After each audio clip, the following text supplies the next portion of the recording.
role of code enforcement within modern-day cities is to maintain and enhance the quality of life and property values by helping to ensure safe, healthy living and working conditions for residents and businesses, as well as eliminating blight throughout the community. Many communities seem to deal with the battle of blight, and unfortunately, West Carrollton is no exception. Can you give us some examples of blight? Some examples of these are properties that pose a direct threat to the public health and safety because of hazardous conditions, such as not having active utilities, or have unsafe, unsanitary conditions, hazards that can endanger lives or property by fire or other issues. The battle of blight also includes things that might lead to the transmission of disease, juvenile delinquency, or crime, vehicles improperly parked or that are inoperable being stored outside in view of the public, tall grass, and an accumulation of litter. Every community has to deal with unkept properties, vacant buildings, too tall grass, misplaced trash, and inoperable vehicles. Studies show that communities that have blight and deteriorated properties will eventually see an increase in crime and drug activity and a significant decrease in property values, and we certainly want to avoid that. Code enforcement provides the first line of action in making sure that these issues are managed in a responsible and effective manner. Making sure people feel safe is one of the most important ways code enforcement impacts and helps communities. Unfortunately, we often come across circumstances of elder and child abuse or self-neglect and sometimes even hoarding conditions. When these situations occur, we work with the city's police and fire departments and other area organizations to help residents establish and maintain a better environment to live in. And our main goal is to keep people safe and able to live in their homes in a neighborhood that exceeds their expectations. One example of this was working with a local resident, Cynthia Ritchie. Last winter, in the heart of the cold spell, the city was able to help Miss Ritchie, a longtime West Carrollton resident, with a broken furnace. This is an example of how code enforcement is brought into a situation by our fire department. The incident started with a call to her house about a burning smell, which turned out to be a broken furnace. Our code enforcement team were able to help Miss Ritchie by arranging for the city, along with a local church and heating supply company, to purchase and install a new furnace in 2 days. Another example was a resident who had her water shut off by the city for non-payment. We found this unusual because we've never had an issue at this residence before. Knowing the resident was elderly, we tried to contact her by phone and in person at her home. Her car was in the driveway, her TV was on inside, but when we knocked, no one answered. We were able to locate a nearby relative who then tried to contact his aunt through the front door. We heard a faint call for help coming from within the house. West Carrollton police officers were able to get into the house where we found the resident lying on the floor. She was immediately taken to the hospital by West Carrollton medics. We later found out that she had fallen and been on the floor for over 4 days.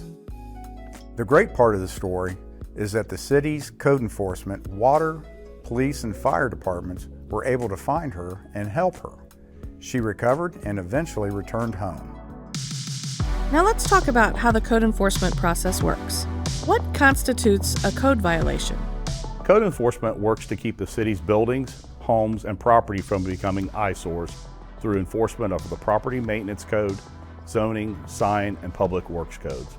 We're going to highlight them today, but all the details can be found on our website. These codes are actually laws that citizens must follow to help our city be the best it can be. Following these helps us all live and work in a safe community. The Property Maintenance Code applies to all existing residential and non-residential structures and premises. The code details the minimum requirements and standards for premises, structures, equipment, and facilities for light, ventilation, heating, sanitation, and safety from fire and other hazards. It also states that these requirements are the responsibility of owners, operators, and occupants to maintain, and gives the city the ability to enforce that these requirements are being met. The top 5 most common violations are grass and weeds that are very high. Technically, anything over 8 inches tall is considered a violation. The reason why this is a violation is that lawns this tall produce mice, mosquitoes, and vermin. This is why the city has this code in place, is to eliminate this nuisance. Trash or debris in locations other than garbage cans like a yard or driveway. Inoperable vehicles is another common violation. Another is not storing items outside the home or shed.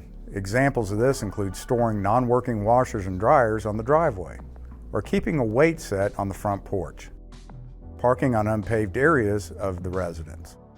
Simply put, vehicles are not to be parked in any type of yard.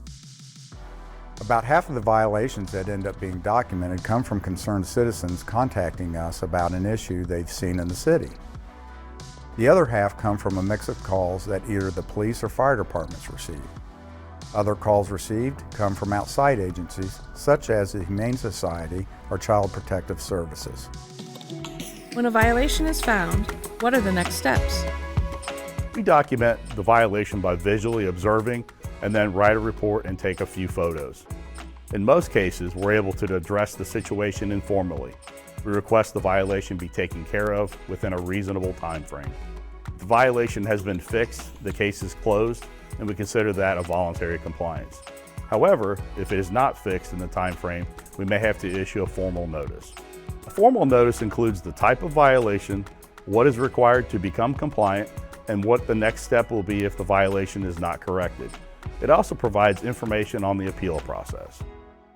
Once the homeowner receives the formal notice, they have 10 days to appeal if they wish. What does the appeal process look like? The appeal process would require submitting an application to the city. The homeowner would then be notified about when the appeal will be heard by the Board of Zoning Appeals, who will then render a decision. We would like for our citizens to know that we are here to ensure our community is safe, clean, and blight-free. Code enforcement plays an important role in helping maintain the quality of life that our citizens have come to expect by enforcing property standards in an equal and fair manner. We are here to help our residents, and we are always open to answering your questions. If you have questions or concerns regarding a property, please let us know. We can be reached by calling 937-859-5783, or you can email us at plan@westcarrollton.org.